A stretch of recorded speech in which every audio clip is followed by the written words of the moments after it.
I received the text at 2:17 a.m., the kind of message that makes your chest tighten before you're even fully awake. Relax. Just one word, but I knew exactly who had sent it. Emma, my wife, and at that hour, she definitely wasn't home. I stared at the screen, my thumb trembling above the keypad, my heartbeat pounding in my ears. For months, I had felt something changing between us. The signs were small, quiet, but impossible to ignore. She avoided looking into my eyes. Her phone was always in her hand, and the late nights came with vague excuses that never quite made sense. I kept convincing myself it was just stress, long work hours, or simply what happens after years of marriage. Without thinking, I typed back one simple question: why? Her reply came almost instantly. Forget it. Nothing to worry about. Then everything went silent. When I woke the next morning, the house felt different. Too quiet, too empty. Her side of the bed hadn't been touched. There wasn't a note on the kitchen counter. Nothing. I called her friends, but none of them had heard from her. Eventually, I sent another message, forcing myself to sound calm. Emma, where are you? This time she didn't answer with words. She sent a picture instead. She was smiling, leaning against her ex's car while his arm rested around her shoulders as though it had always belonged there. Beneath the photo were the same words she'd sent before. Relax. My stomach sank. A wave of dizziness hit me so hard I had to set my phone down before I threw it across the room. My thoughts spiraled in every direction. How long had this been going on? Were all those late nights nothing but lies? Had every kiss, every promise, every "I love you" meant nothing? Part of me wanted to chase after her, scream until my voice gave out, demand every answer she had been hiding. Instead, something unexpected happened. A deep stillness settled over me. My emotions folded inward, as though someone had quietly closed a door inside my heart. I didn't text her back. I didn't call. I simply sat there in complete silence. Then the calls started, first once a day, then twice, then constantly. Her voice messages shifted between anger and panic. Why aren't you answering? Alex, pick up. I ignored every single call.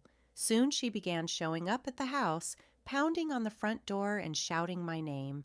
I watched from behind the curtains as she cried, her hands shaking and tears streaking across her face. But underneath all that emotion, I still saw the same confidence she had when she sent me that photo. People at work noticed the change in me. One of my coworkers quietly pulled me aside. Alex, is everything okay? Is Emma all right? I couldn't even find the words to answer. The nights became the hardest part. The house felt hollow, and her absence echoed louder than any argument we had ever shared. I would sit on the couch staring at the empty space beside me, remembering how she used to curl up against my shoulder.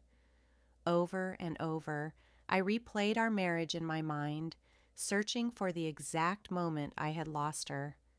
Slowly and painfully, I admitted the truth I had been avoiding.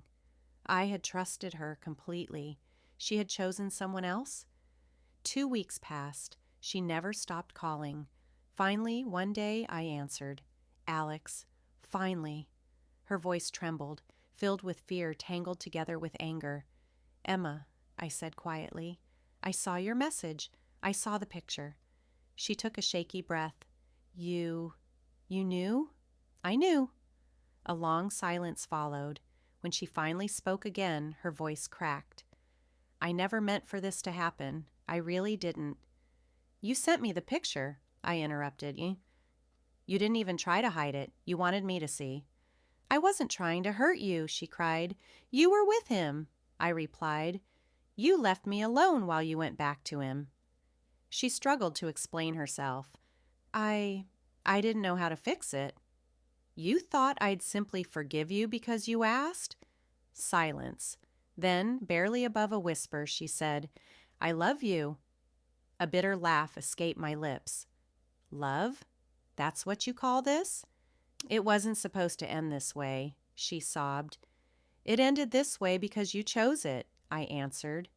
In that moment, everything became painfully clear. The secret messages, the growing distance, every lie she believed I would never notice, and now she wanted me to save her from the consequences of her own decisions. "I can't lose you," she whispered through tears. "Please, Alex, come back." I closed my eyes, but all I could see was that picture of her leaning into another man's arms. For the first time in weeks, I felt something solid. Clarity. "No," I said softly. "You made your choice. Now I'm making mine. Alex, please." "I'm done," I replied. "I'm done waiting for you to choose me." Then I ended the call. I never looked at my phone again that night. I sat quietly as the silence filled the room. It was heavy, but somehow it was peaceful. Eventually her calls stopped. Little by little, life began to take shape again, although it would never be the life I once had. I spent more time outside, walked for miles, and exercised until the weight pressing against my chest became easier to carry. Then one evening, as I watched the sun disappear behind the trees, I realized something. I wasn't drowning anymore. The pain was still there, but I could carry it now. It no longer controlled my life. I didn't know what the future held. Maybe one day I'd forgive her. Maybe I wouldn't. Maybe I'd fall in love again. Maybe it would take years. But one truth remained. I wasn't broken. I was healing. Betrayal burns everything to the ground, but after the flames fade away, you get the chance to rebuild your life, slowly and carefully, stronger than before.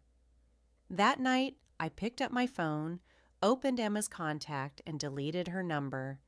It was such a small action, yet it felt as though 1,000 pounds had been lifted from my chest. The phone fell silent. The house fell silent. And for the first time in months, I took a full, peaceful breath.